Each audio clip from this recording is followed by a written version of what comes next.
Hello అందరికీ! ఒక యమ్మీ dessert చేసుకుందామా? దీనికి ఫస్ట్ బటర్‌లో నట్స్ ఫ్రై చేసేసుకుందాం. తర్వాత నేనిక్కడ ఒక 6 యాపిల్స్ తీసుకున్నాను.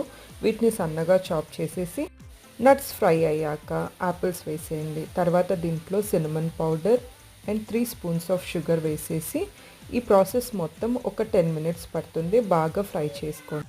నేనిక్కడ ఎక్కువ క్వాంటిటీ చేస్తున్నా. అందుకే 5 స్పూన్స్ ఆఫ్ కస్టర్డ్ పౌడర్ తీసుకున్నా. ఒక 2-3 యాపిల్స్ అయితే 3 స్పూన్స్ సరిపోతుంది. దీన్ని ఇలా మిల్క్‌లో వేసుకొని బాయిల్ చేసేసుకోండి. తర్వాత ఒక 5 స్పూన్స్ ఆఫ్ షుగర్ వేసేసుకొని బాగా మిక్స్ చేసేసుకోండి. పైన బిస్కెట్స్ ఇలా తీసుకొని పౌడర్ చేసుకోండి. ఈ కన్సిస్టెన్సీ రావాలి కస్టర్డ్.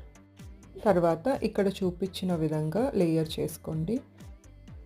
మినిమం ఒక 2 అవర్స్ రెఫ్రిజిరేట్ చేసుకున్నాక తింటే చాలా బాగుంటుంది. మీరు కూడా ఈ యమ్మీ డెజర్ట్‌ని ట్రై చేసి చూడండి. బాయ్.